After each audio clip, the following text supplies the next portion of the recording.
Olá, boa noite. Hoje é 27 de 3 de 2025, 27 de março de 2025. O Novo Testamento, parte 7. Então, estou aqui em nome do Senhor Jesus Cristo, para a honra e a glória de Deus, sóbrio, lúcido, sem nenhum efeito de bebida alcoólatra, droga ou qualquer outra coisa que possa tirar o meu raciocínio normal, legítimo. Então, estou aqui para a honra e a glória de Deus, em nome do Senhor Jesus Cristo. O Novo Testamento, parte 7. Então, Nicodemos, o príncipe dos judeus. Nicodemos era um príncipe, tinha autoridade, tinha poder, e tinha muitas pessoas que eram submissas ao príncipe, a Nicodemos. E Nicodemos sabia, tanto ele como o povo dele, os dele, sabia que ele tinha vindo de Deus. E sabia que ele estava fazendo aquilo amando de Deus. E Deus estava com ele. E que ele era um enviado de Deus. E que ele era um enviado de Deus. Então, ele foi até a ele para conversar isto de noite. Você sabe que em Israel, os fariseus, os escribas, os doutores da lei, o governo, alguns reis, contra o Senhor Jesus Cristo, alguns fariseus, alguns escribas, alguns religiosos da época, contra o Senhor Jesus Cristo, se impondo, sendo inimigo, adversário do Senhor Jesus Cristo, o Filho de Deus, encarnado na terra. Aí Nicodemos foi. Por que não impediram Nicodemos? Porque Nicodemos era um príncipe, era um homem de autoridade, de poder. E ele foi de noite até Jesus. Nicodemos tinha as suas responsabilidades, os seus deveres, as suas obrigações e também os seus problemas. E foi até Jesus para saber algo de Deus, procurando algo de Deus, uma resposta, uma direção de Deus, querendo saber algo, querendo conhecer algo. E Jesus falou tudo aquilo que era necessário, não só para ele, mas para o ser humano. Então Jesus falou que era necessário, mas tem algo ainda que Jesus passou para ele muito interessante. João 3,16. Porque Deus amou o mundo de uma tal maneira que deu o seu Filho unigênito, para que todo aquele que nele crê não pereça, mas tenha a vida eterna. Então veja, esse texto bíblico foi o próprio Jesus que falou, o Filho de Deus, para Nicodemos. E Jesus falou, porque Deus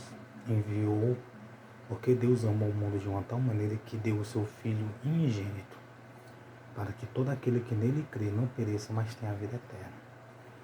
Então entenda, Nicodemos, os príncipes dos judeus, e tinham os fariseus, escribas, doutores da lei, e os judeus em si, os israelitas em si, o povo daquela terra em si.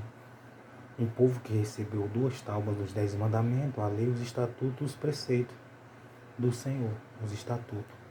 Então, desde criança, eles são criados e são ensinados desde criança a lei, os mandamentos e os estatutos do Senhor, de criança logo.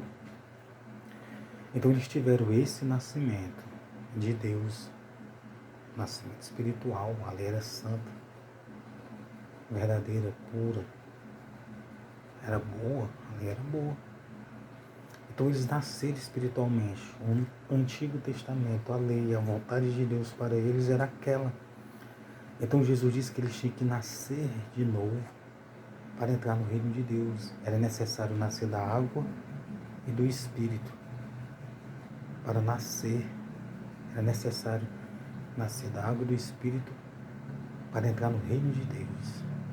Então Jesus estava explicando para ele, Nicodemos, você tem que crer em mim, tem que ter fé em mim e tem que me seguir. Então o novo nascimento inclui a fé. Tem que ter fé, tem que crer. Tem que ter fé, tem que crer na pessoa do Senhor Jesus Cristo. Tem que crer na pessoa do Senhor Jesus Cristo. Crer na pessoa do Senhor Jesus Cristo, em quem Ele é, em quem Ele foi, em quem Ele é hoje. É isso, o novo nascimento. Não existe um novo nascimento sem ter a crença, sem crer, sem ter a fé. Então, Deus queria que eles nascessem de novo. Quer dizer, na crença, na fé. O salmista disse, criei, por isso falei. E eles criam e eles ensinavam a ler os mandamentos. Eles tinham temor, reverência. E Deus queria que eles tivessem o mesmo em relação ao Novo Testamento. Porque Deus amou o mundo de uma tal maneira que deu o seu Filho unigênito, para que todo aquele que nele crê, unigênito é o único, para que todo aquele que nele crê não pereça, mas tenha a vida eterna. Porque Deus enviou o seu Filho ao mundo não para que condenasse o mundo, mas para que o mundo fosse salvo por ele. Então Deus enviou o seu Filho ao mundo não para condenar o mundo, as pessoas, mas para que o mundo fosse salvo por ele, para que as pessoas fossem salvas por ele. Então, para a pessoa nascer de novo, a pessoa tem que crer. Aquela pessoa, às vezes a pessoa vai na igreja, às vezes a pessoa está doente, está enferma, está cometendo pecado, está doente, está depressivo, está com vários e vários problemas. A pessoa ouve a palavra, então ela nasceu de novo na fé, na crença. Então, um novo nascimento tem que ter a crença, tem que crer. Um novo nascimento é crer, é ter fé. Lógico que aceitar Jesus e se batizar também.